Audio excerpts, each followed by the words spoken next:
রহমতুল্লাহি ওয়াবারাকাতুহু।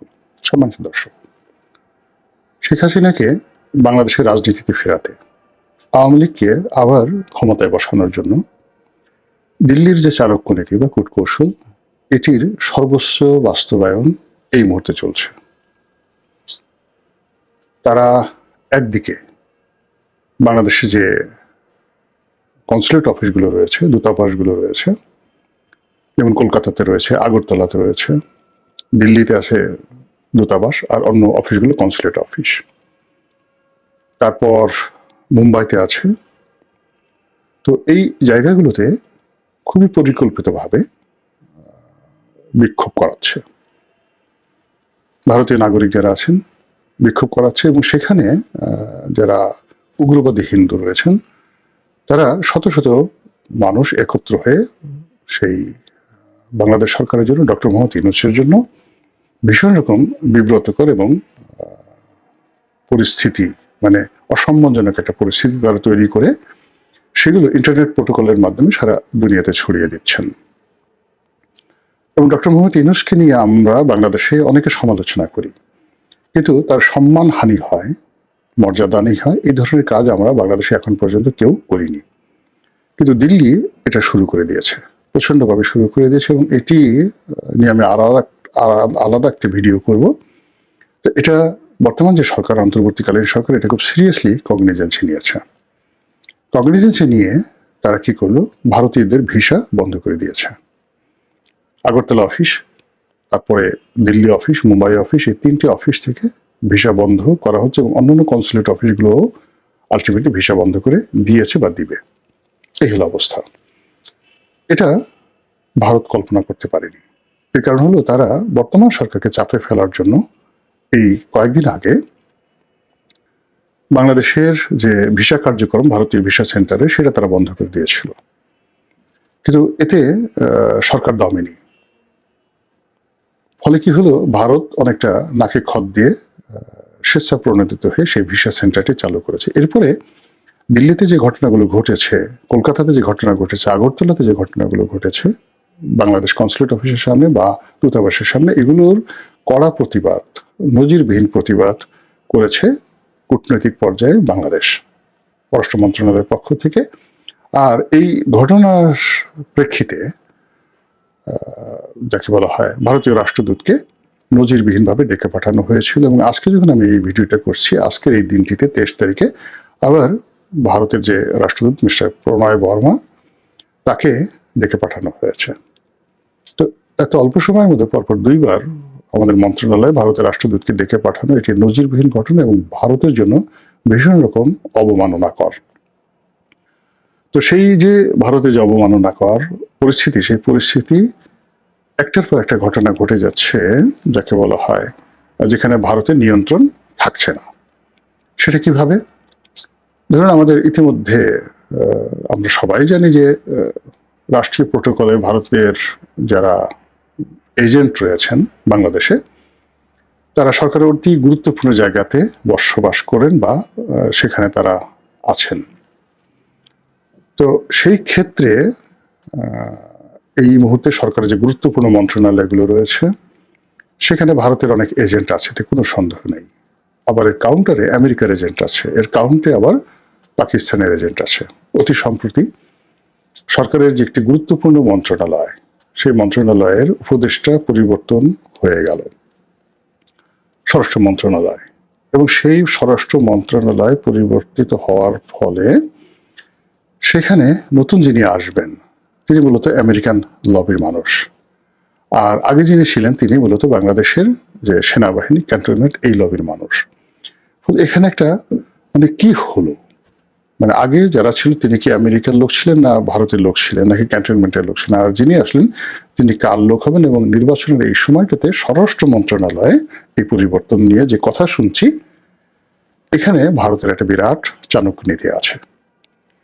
2 নম্বর হলো যে আমাদের সীমান্ত এলাকাগুলোতে ভারত সৈন্য সমাবেশ করেছে এবং গ্যারিসন তার স্থাপন করেছে, এবং গত এক সপ্তাহে ভারতের প্রথম শ্রেণীর যে সকল পত্রপত্রিকা রয়েছে, তাদের যারা কর্তা ব্যক্তি, তাদের যে পার্সোনাল প্রোডকাস্ট রয়েছে, বড় বড় সাংবাদিক, তাদের নিজস্ব প্রোডকাস্ট রয়েছে, ওখানে যে সকল সোশ্যাল ইনফ্লুয়েন্সার রয়েছেন, আমাদের বাংলাদেশের ইনফ্লুয়েন্সারদের মতো নয়, যারা ভারতের জাতীয়তাবাদ ধারণ করেন এবং সরকারের প্রতি তাদের যথেষ্ট প্রভাব রয়েছে এবং তারা রাজনৈতিক দলের মুখপাত্র রূপে কাজ করেন।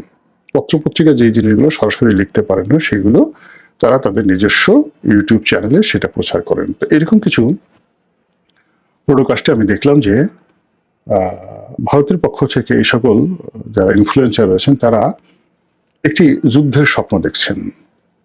বাংলাদেশ ভারতের সঙ্গে একটা যুদ্ধের পরিস্থিতি তারা আন্দাজ করছেন এবং ভারতকে তারা প্রলুব্ধ করছে, দিল্লিকে তারা প্রলুব্ধ করছে যে বাংলাদেশের ব্যাপারে তাদের খুব রাষ্ট্রিক অ্যাকশন নেওয়া উচিত। এই গেল পরিস্থিতি। সেটা কেন, কি কারণে, এটা আরো বিস্তারিত বললে এই ভিডিও অনেক বড় হয়ে যাবে। সর্বশেষ যে বিষয়টা নিয়ে বলতে চাচ্ছি সেটি হলো জনাব তারেক রহমান সাহেবের যে দেশে ফেরা, এই দেশে ফেরাকে নিয়ে ভারতের পত্রপত্রিকা টিটকারি শুরু করেছে। তারা বলার চেষ্টা করেছে যে তারেক রহমান সাহেব মূলত দিল্লির গ্রিন সিগন্যাল পেয়ে বাংলাদেশে পদার্পণ করলেন এবং এখানে এটা ছাড়া তার আর কোনো উপায় ছিল না। নির্বাচন করা, নির্বাচনে জয়লাভ করা এবং দেশ যেভাবে দক্ষিণপন্থীদের হাতে, জামাতের হাতে নিশ্চিতভাবে চলে যাচ্ছে, সেখান থেকে তাকে যদি ক্ষমতা লাভ করতে হয় জনাব তারেক রহমান সাহেবকে, তাহলে দিল্লির সাহায্য তার জন্য অনিবার্য। এটা বোঝানোর জন্য ভারতের যে বাংলা ভাষাভাষী লোকদের মধ্যে সবচেয়ে প্রভাবশালী যে পত্রিকা আনন্দবাজার পত্রিকা, তারা এটা রিপোর্ট করেছেন জনাব তারেক রহমান সাহেব সম্পর্কে। সেখানে তাকে খালেদা পুত্র হিসেবে, নামটাও বলেনি, খালেদা পুত্র হিসেবে তাকে সম্বোধন করা হয়েছে। এরকম তুচ্ছতাচ্ছিল্যের যে প্রতিবেদন, এটি তারেক রহমান সাহেবকে নিয়ে ইতিপূর্বে কখনো হয়নি। তার নাম, তার পদবি, তার পোর্টফোলিও সবকিছু বাদ দিয়ে এখানে দুটো জিনিস সামনে আনা হয়েছে আনন্দবাজারের দৃষ্টিতে। এক নম্বর হলো তারেক রহমান সাহেবের একমাত্র যোগ্যতা, একমাত্র পরিচয় হলো তিনি বেগম খালেদা জিয়ার পুত্র। এবং এখানে খালেদা জিয়ার পুত্র বলা হয় নাই, আরো যে জিনিসটি হলো তাকে বলা হয়েছে খালেদা পুত্র। মানে জিয়াউর রহমানের যে লিগেসি, সেই লিগেসি থেকে তাকে ডিটাচ করে কেবলমাত্র খালেদা পুত্র হিসেবে তাকে অভিহিত করা হয়েছে। আর দ্বিতীয় শব্দটা হলো যে খালেদা পুত্রের ভারতের বন্ধুত্ব, সহানুভূতি ছাড়া তার আর কোনো উপায় নেই। এখন পরিস্থিতি এমন অবস্থা হয়ে গেছে, সেই যে পরিস্থিতি, সেই পরিস্থিতির কারণে তাকে ভারতের সঙ্গে সমঝোতা করতেই হবে, তা না হলে তার দল নির্বাচনে জয়লাভ করতে পারবে না, আর নির্বাচনের মাঠে দাঁড়াতেই পারবে না। পুরো পরিস্থিতি এখন দক্ষিণপন্থীদের হাতে চলে গেছে। চীনপন্থী, তারপর তুরস্কপন্থী, পাকিস্তানপন্থী, সৌদিপন্থী, পুরো পন্থী যারা দক্ষিণপন্থী যে ব্লক রয়েছে বাংলাদেশে, তাদের হাতে চলে গেছে। তো এই কারণে সেই দিল্লির সমঝোতা, দিল্লির নির্দেশনা, দিল্লির বন্ধুত্ব, দিল্লির সাহায্য, দিল্লির প্রভাব সবকিছু মেনে নিয়ে তারেক রহমান সাহেব দেশে ফিরছেন, এরকম একটা ইন্ডিকেট আনন্দবাজার পত্রিকায় দেওয়া হয়েছে। আর এটা নিয়ে বাংলাদেশে যারা তারেক রহমান সাহেবের বিরোধী, বিএনপি বিরোধী, তারা কিন্তু কথাবার্তা বলছেন।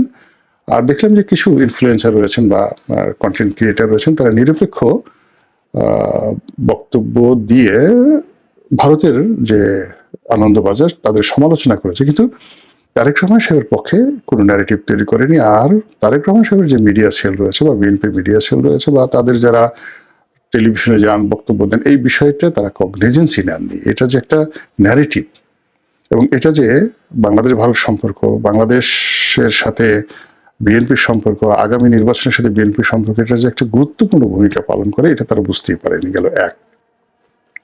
দুই নম্বর হলো যে এই যে ভারত যে চাণক্য নীতি করছে, সময়কে ব্যবহার করে ধরে নিলাম যে এর সঙ্গে বিএনপির কোনো যোগাযোগ নাই, তারেক রহমান সাহেবের কোনো যোগাযোগ নাই, রয়ের সাথে তার কোনো কানেক্টিভিটি নাই, কিচ্ছু নাই, কিন্তু তারা যে ফাঁদ পেতেছে সেই ফাঁদের মধ্যে বিএনপি আলটিমেটলি পড়ে গেছে।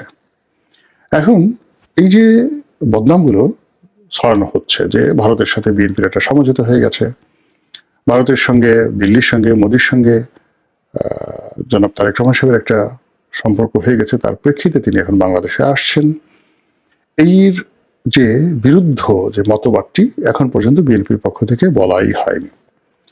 দ্বিতীয় মতবাদটি তারা বলবেন উনি আসার পরে, যে তারেক রহমান সাহেব যে আসছেন মূলত দিল্লির শর্ত মেনে। আর দিল্লির শর্ত হলো আওয়ামী লীগকে পুনর্বাসন করতে হবে, নির্বাচনে অংশগ্রহণ করতে দিতে হবে, অথবা নির্বাচনের পরে বিএনপি যখন ক্ষমতায় আসবে তখন আওয়ামী লীগকে ওয়াক ওভার দিতে হবে এবং আওয়ামী লীগকে রাজনীতিতে পুনর্বাসন করতে হবে এবং এই সময়টিতে যা কিছু হয়েছে সবকিছু বাদ দিতে হবে। এবং এই কথাগুলো যাকে বলা হয় যেভাবে প্রচার করা হবে, সেই প্রচারের বিরুদ্ধে ন্যারেটিভ তৈরি করার জন্য মিডিয়া থেকে শুরু করে অন্য কোনো জায়গাতে বিএনপির শুরু হয়নি। বিএনপি যেটা চেষ্টা করছে সেটা হলো দেশের মূলধারার যে গণমাধ্যম, এখন মূলধারার গণমাধ্যম তো খুব অল্প মানুষ পড়ে। ধরুন প্রথম আলো, ডেইলি স্টার, অন্যান্য পত্রিকা কতজন মানুষ পড়ে এবং তাদের দ্বারা যারা পাঠক মানে প্রথম আলোর পাঠক তারা মরে গেলেও মানে বিএনপিকে সাপোর্ট করবে না। তারা সারা জীবনে বিএনপিকে, আওয়ামী লীগকে, এমনকি জামাতকে, মূলধারা যারা রাজনীতি করেন তাদেরকে ঘৃণা করছে। তো কাজে এই মুহূর্তে মূলত অন্যান্য যে সকল পত্রপত্রিকা রয়েছে, তো দেখলাম যে অন্যান্য যে সকল পত্রপত্রিকা যাদের সমাজে ইনফ্লুয়েন্স রয়েছে, যেমন ধরেন ইত্তেফাক আছে, নয়া দিগন্ত আছে, কালের কণ্ঠ আছে, বাংলাদেশ প্রতিদিন আছে, যুগান্তর আছে, এই পত্রিকাগুলোর মাধ্যমে যে একটা ন্যারেটিভ তৈরি করা হবে, সেই ন্যারেটিভ তৈরি করার মতো না আছে লেখক, না আছে কলামিস্ট, না আছে সাংবাদিক। এখন তারা যেটা চাচ্ছে তাদেরকে রেডিশনে এনে খাওয়ালো, তাদের দ্বারা তারেক রহমান সাহেবের প্রশংসা করালো, আর এতেই মনে করলো যে আসলে হয়ে যাবে, এতে করে পুরো পরিস্থিতি আরো তাদের বিরুদ্ধে চলে যাবে। তো যেটা বলছিলাম যে বিএনপির যারা বিরোধী পক্ষ তারা যেটা প্রচার করবে সেটা হলো যে ভারত যে শর্ত দিয়েছে তার প্রধান শর্ত হলো আওয়ামী লীগকে পুনর্বাসন করা, শেখ হাসিনাকে ফেরত আনা ইত্যাদি কাজগুলো। এবং এটা সত্য মিথ্যা ধারে কাছে ব্যাপার নয়, প্রচারণার কারণে দেখা গেল বিএনপির যে সর্বনাশ, রাজনীতির যে সম্ভাব্যতা, এটি একেবারে সমূলে বিনষ্ট হওয়ার আশঙ্কা দেখা দিয়েছে। আর এরকম ঘটনায় প্রতিপক্ষ নিশ্চিতভাবে আপনি দেখবেন যে কাঁঠাল ভাঙবে বিএনপির মাথায়, কিন্তু ফলাফল যারা কাঁঠালের যে স্বাদ, আহ্লাদ, রস এসব যাকে বলা হয় গ্রহণ করবে বা খাবে বিএনপি বিরোধী শক্তি, বিশেষ করে জামায়াত ইসলামী। খেলা জমে ক্ষীর হয়ে গেছে, দুধ গরম হয়ে ঠান্ডা হয়ে আবার সর পড়ে গেছে রাজনীতির মাঠে। এখন এই সর আপনি কি সর হিসেবে খাবেন, নাকি ঘি বানাবেন, নাকি মাখন বানাবেন, নাকি এটা বেটে আপনার চোখে মুখে দিয়ে নিজের রাজনীতির জৌলুস যৌবন ফিরিয়ে আনবেন, এটি আপনার বিষয়। মহান আল্লাহ আমাদের সবাইকে হেদায়েত দান করুন এবং হেফাজত করুন। আসসালামু আলাইকুম ওয়া রাহমাতুল্লাহি ওয়া বারাকাতুহু।